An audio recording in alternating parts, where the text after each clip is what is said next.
Okay guys, I'm currently on day 5 of quarantine, which means I'm not really allowed to see other people and I'm not allowed to go, well, normally outside of your house, but I'm pretty lucky as I live on a farm, so I can actually go outside without meeting other people. So I have not been outside the house pretty much in 5 days, so this is the first thing and I really need some air and some sunshine.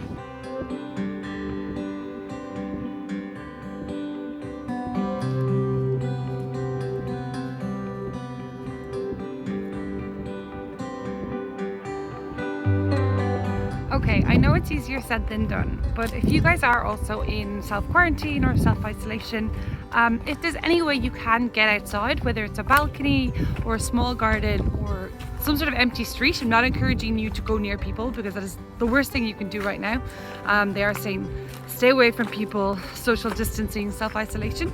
But if there's anywhere where you can go where you won't meet people, I do highly recommend it. It's so good for you just to get outside, even for a few minutes every day, and get a little bit of air, and even just to go for a walk and get a bit of exercise. A little bit of fresh air and sunshine goes a long way during these really difficult times.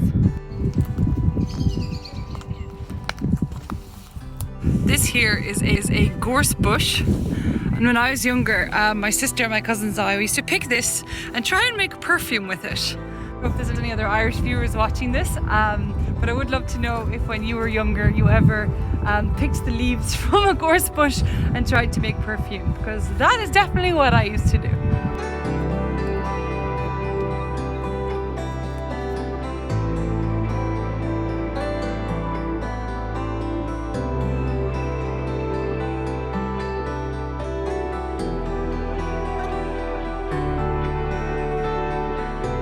Once upon a time, this was actually my grandfather's walled garden. As you can see, it's very pretty. It used to be very well kept. It's actually coming back to its original state slowly. So we've got loads of raspberries here and daffodils here. There's a cherry blossom plum tree there and I think Christmas trees, I'm not sure. But here my grandpa used to have like lettuces and cabbage, carrots, beetroot, line after line of vegetables. It was really quite incredible. He had wineberries, gooseberries, raspberries, strawberries, every type of berry you could imagine. But yeah, sadly when they passed away, it kind of turned into a bit of a mess. But in recent years, it does seem like my dad has kind of rescued it and it's starting to look quite good again, as you can see. So normally around the summertime, the raspberries will be ready to eat. Not sure if he's planting anything here. And this is the cherry plum tree. I'm not really finding the usual motivation to write blog posts, which is how I would normally spend my time when I'm home. So I just did a little poll on my Instagram stories asking people what they would like to see me doing this afternoon. So the poll was that they could either pick potting tulips. My mom has some tulip bulbs. It's a little bit late in the year. Normally they would actually be flowering at this stage. But yeah, so plant some tulip bulbs or else bake a rhubarb tart. Now my dad is actually a rhubarb farmer. So we have a lot of rhubarb. So everyone voted for that. About 65% of the people said, we would like to see you making a rhubarb tart. I have literally never baked a rhubarb tart in my whole life, which I'm ashamed of. So it could go very wrong, but I'm gonna video it and show you guys. And I guess this is sort of more insight into the day of the life of someone in self-isolation. Yeah, so it's not all bad, especially here. Living on a farm, place to go for a walk, can sit outside if it's sunny, baking and reading and some other fun stuff. So let's go. Gotta put the jacket back on. I swear it's about 3 degrees today in Ireland. And I've just come from Bali where it's about 30, 35. So yeah, I do get pretty cold when I go outside. So thus the hat and the jacket. Okay, let's go.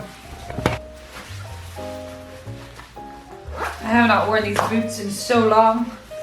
In case you were wondering what a massive field of rhubarb looks like, this is what it looks like. There's a lot of rhubarb and it is perfect rhubarb season right now. So it is nice and red and ripe and the perfect time to make a rhubarb tart. So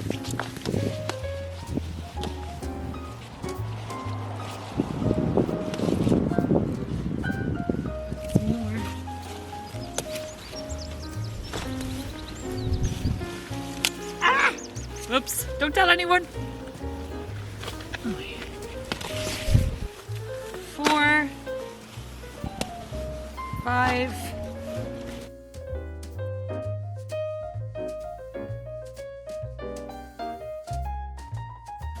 How good does that look? Okay, I think I probably picked a bit too many. Look at me, I'm cradling it like a baby. But better to have a few extra because I do not want to come outside again. It's freezing out here. I need to go back into the warmth of the kitchen and get cooking. Seriously though guys, I'm so clueless. I've literally just googled how to prepare rhubarb for crumble. How to prepare rhubarb for crumble. I can't believe I googled this. Over the next few minutes, I'm going to show you how to prepare rhubarb to be used for crumble. Good. To prepare rhubarb for crumble. Obviously, every time before you start cooking, you should wash your hands, and in these times, it's even more important. People are washing their hands, you know, every 20 minutes or every 30 minutes. So I encourage you guys to do the same. Just any chance you get, wash your hands.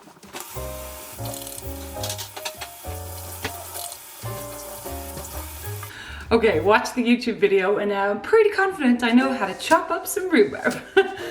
He also said to keep the red bits. The bits that are the reddest are the best bits and those are the sweetest bits. So the redder the rhubarb, the better it is. So good to know. Keep those bits, get rid of the other bits. Let's do this.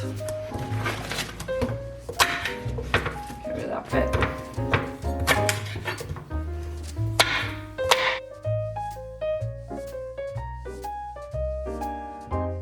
Once you have the rhubarb prepared, it is time to start preparing the other ingredients, including the ingredients for the crumble. But for the rhubarb itself, when cooking, you need 100 grams of sugar, I think it is. So where's the brown sugar? Here we go. 100 grams of brown sugar. So I'm gonna put that in this little bowl for now. And now I'm gonna weigh out the stuff for the crumble. So it's 80 grams of chilled butter. Got nice Irish creamy butter here. You might not be able to get this in your country, but if you're in Ireland, Irish butter is the best.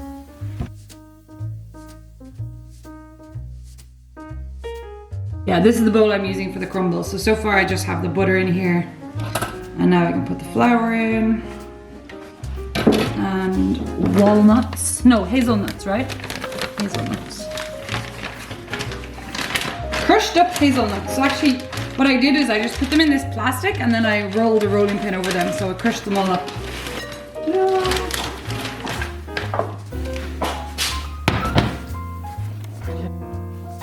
Okay, once you have weighed everything out, so you've got your sugar and your hazelnuts and your sugar mix for the crumble, and then in the big bowl so far I've got the flour and the butter.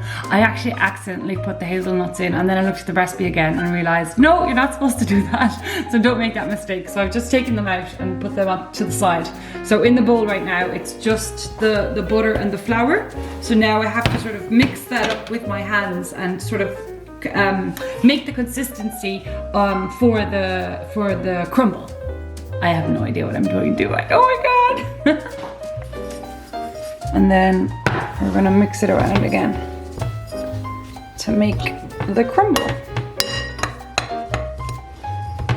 Nearly ready. So I've got the rhubarb.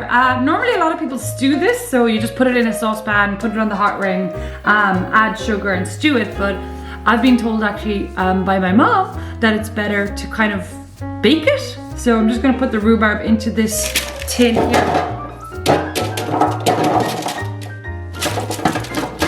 And then I'm gonna I'm gonna put the sugar over it, sprinkle it over.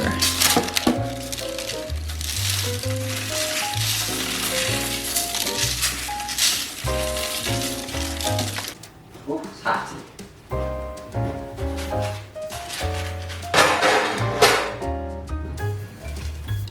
Let's do this. How good does that look? It's nice and soft.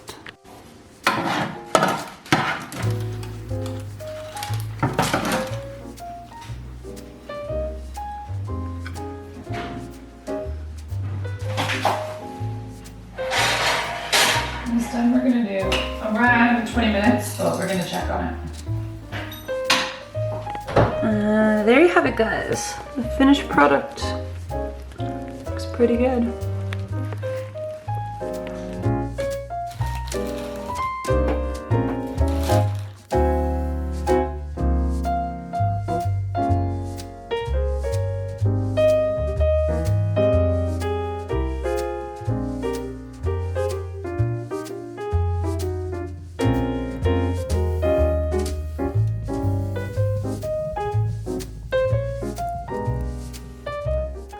Exactly the type of travel vlog you guys are probably used to from me, but it's all I can give you for now.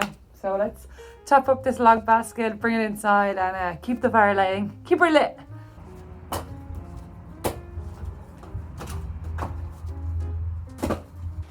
One thing I do need to do actually is root out some old baby pictures of myself. There's this challenge going on Instagram at the moment where various bloggers or influencers nominate their friends to upload photos of them as kids or babies on their Instagram. So I've got some old photo albums here. So I'm kind of just going through and trying to find some funny pictures of me. Oh, it's got very dark. Trying to find some funny pictures of me as a kid. Oh, I've just seen one here. So I'll show you. I'm not sure if you can tell which one is me, but I'm the youngest. I am the one with the Barbie doll. There's a lot missing. I think that's me. I'm half naked there. Don't look at that one. Oh, there I am. I used to always like swimming and jumping off of piers.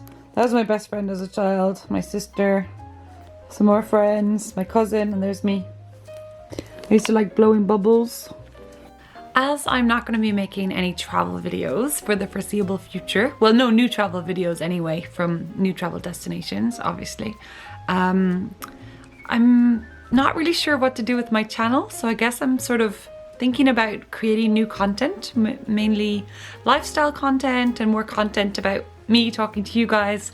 For the next 2 weeks, life in self-isolation, so I won't really be leaving the house, or at least we live on a farm, so I'm pretty lucky that we can go outside a little bit without interacting with other people. Still practicing social distancing, but mainly I'm kind of just staying in the house for the first 2 weeks. I'm hoping that you guys will still watch this channel and that we can kind of grow it together. My normal life has just been flipped upside down, like a lot of other people's, and I'm not really sure what to do with myself. And I'm not really sure what the future lies, what lies ahead. It's a very anxious time. It's quite stressful.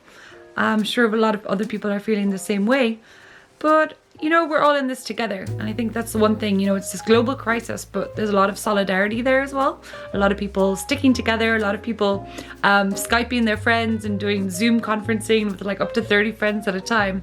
So it's pretty nice and comforting to know that you have family and friends that support you, even if they're not close to you. Anyway, I do hope you guys will enjoy these more relaxed vlogs, because they're more kind of lifestyle vlogs, and that you'll stick with me throughout it, difficult times. And when this is all over, hopefully we can hit the road again and make some more travel vlogs. But for now, it's cooking and walks and cups of tea.